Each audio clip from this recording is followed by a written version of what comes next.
ओम कर्पूरगौरम करुणावतारम संसारसारम मुदिकेन्द्रहारम सदा वसंतम हृदयारविंदे भवम भवानी श्रेष्ठम नमामि। ओम नमः शिवाय। श्रावण मास महात्मा का 16वां अध्याय प्रारंभ है। 15वें अध्याय में हमने सुबोधन नामक व्रत सुना का श्रवण किया। 16वें अध्याय में भगवान शिव कह रहे हैं कि मैं सप्तमी का व्रत बताऊंगा, जिसको शीतला सप्तमी व्रत कहा जाता है। बता रहे हैं कि दीवार में बावली लिख करके उसमें अशरीरी संज्ञक दिव्य स्वरूपधारी गिनती के 7 जल देवता लिखे, जलों के देवता। 2 लड़कों के सहित पुरुष तरह संगीत नारी, 1 घोड़ा, बैल, नरवाहन सहित पालकी भी लिखे।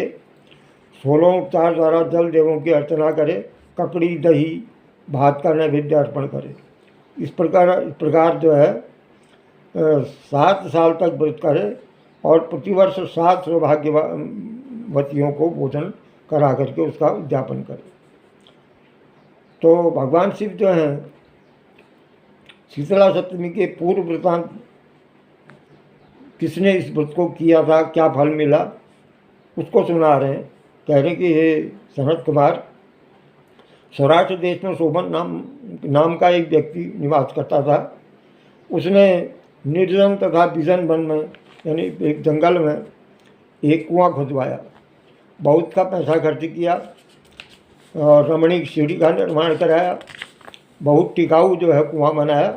चारों ओर पथिकों के लिए वृक्षों का निर्माण किया, वृक्ष लगाए, बगीचे का निर्माण किया।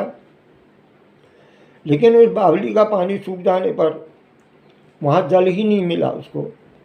उसी समय दुखी होकर के वो धनिक ने कहा, जो शोभन नाम का व्यक्ति था, उसने सोचा कि मेरा परिश्रम व्यर्थ हो गया, धन भी बहुत खर्च हो गया। तो ऐसी चिंता करके वो जो है रात को बावली के पास ही सो गया, कुएं के पास ही सो गया। स्वप्न में उसको जल देवों ने आकर के बताया कि हे धनत यानी हे शोभन, जल निकालने का उपाय सुनो। यदि तुम अपने पौत्र यानी नाती को हम लोगों के लिए बलि दे दोगे तो ये बावली उसी समय जल से भर जाएगी, ये कुआं जो है जल से भर जाएगा। इस प्रकार स्वप्न देकर धनिक ने अपने घर में आकर के अपने पुत्र से स्वप्न की सारी बात बताई। द्रविड़ नाम का जो धनत का पुत्र था वो भी धर्म में तत्पर था, पिता की आज्ञा पालक था। उसने पिता से कहा, पिताजी मेरे तथा मेरे पुत्र के भी आप जन्मदाता हैं, ये धर्म का काम है, इसमें क्या विचार करना है, आप मेरे पुत्र की बलि दे सकते हैं। मेरे शीतांशु तथा तंडांशु नाम वाले 2 लड़के हैं, उसमें बिना विचार वाले शीतांशु नाम वाले लड़की की बलि दे दें। पर पिताजी ये बात स्त्रियों से गुप्त रखें, स्त्रियों को न बताएं, नहीं तो वो इस काम को नहीं करने देंगी। इधर मेरी पत्नी पुनः गर्भवती है, फिर उसको पुत्र हो जाएगा, प्रसव निकट है और वो पिता के घर में जाने वाली है। उसके साथ मेरा छोटा पुत्र भी जाने वाला है। तब जो है बड़ा पुत्र यहाँ रह जाएगा, तब यह कार्य सुगम हो जाएगा। पिता के गृह से उसकी पत्नी का बुलावा आया तो सुशीला ने अपने ससुर के कहने मात्र से वो चली गई और अपने छोटे पुत्र को साथ में ले गई।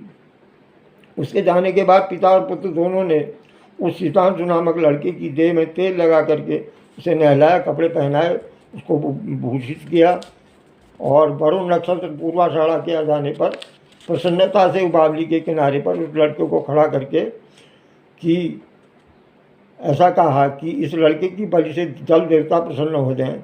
उसी क्षण उस पुत्र की बलि दे दी और वो जो कुआं था वो जल से पूर्ण हो गया। दोनों बावलियों को जल से भरी देख करके प्रसन्न पुत्र के नाश से दुखित हो अपने घर लौट आए।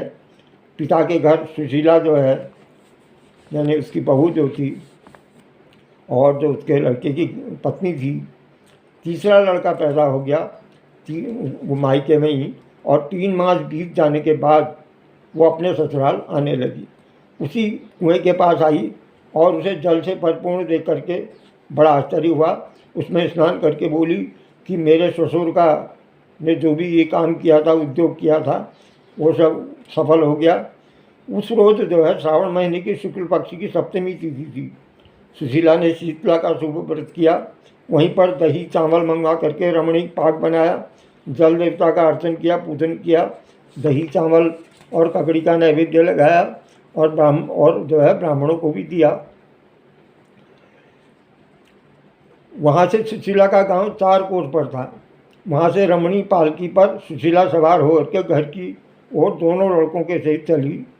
तो आपस में जलदेव कहने लगे कि इसका लड़का इसको दे देना चाहिए, यानी जिसकी परी दी हुई है उसको वापस कर देना चाहिए, क्योंकि बड़ी सुबुद्धि है, इसने हम लोगों का व्रत किया है और हम लोगों को प्रसन्न किया है।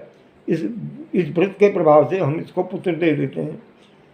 और इस प्रकार दयावान जलदेवों ने आपस में बातचीत करके जल के बाहर निकाल करके विदा करके उस बालक को, जिसकी बलि दे दी गई थी, उसको जिंदा जीवित करके उसकी माँ को दे दिया।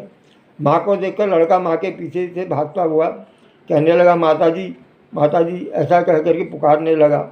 जब लड़के की ऐसी वाणी सुनी माँ ने तो मुड़ करके देखा, सुशीला अपने लड़के को देख करके चकित होकर के उसको गोद में बैठाकर सूंघने लगी, पर उससे कुछ नहीं पूछा। सोचा यदि इससे पूछूंगी तो डर जाएगा। वो अपने चित्त में विचार करने लगी, यहाँ से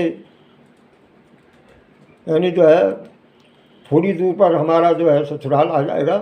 सुशीला अपने मकान का दरवाजे पर आ गई। उसके घर आने का समाचार सुनकर के उसकी सास ने दरवाज़ा खोला। अब पिता और पुत्र दोनों विचार मग्न कहने लगे कि सुशीला क्या कहेगी कि इसके लड़के की हमने बलि दे दी। उसके पूछने पर उससे हम लोग क्या कहेंगे। इसी बीच तीनों बालकों के से सुशीला ने जब घर में प्रवेश किया तो उसके पति ने प्रसन्नता से भर करके पूछा, हे शुचि स्मृते, तूने किस पुण्य का या किस व्रत को किया था? हे भागिनी, तुम धन्य हो, पुत्रवती हो। सीतांशु को मेरे आज 2 महीने बीत गए, परंतु तुमने फिर इसे जीवित कैसे प्राप्त कर लिया? जाते समय यहाँ से एक लड़के को ले गई थी और आते समय तीनों पुत्रों सहित आ गई। वंश का उद्धार तुमने कर दिया। हे सुभाने ने, मैं तुम्हारी कैसे स्तुति करूं? इस प्रकार पति ने उसकी प्रशंसा की। ससुर ने प्रेम से देखा, उसको आशीर्वाद दिया। सास ने भी स्तुति की। प्रसन्न होकर के उसने कहा, यह सब सुमार्ग पुण्य का फल है। इस संसार में अभिलाषित भोग उपभोग करके परमानंदित हो जाना चाहिए। ये शीतला सप्तमी का व्रत का प्रभाव है। इस प्रकार भगवान शिव ने सनत कुमार को शीतला सप्तमी व्रत का वृत्तांत बताया। श्रावण मास महात्म का ये 16वां अध्याय भगवान शिव को समर्पित है। ओम नमः शिवाय।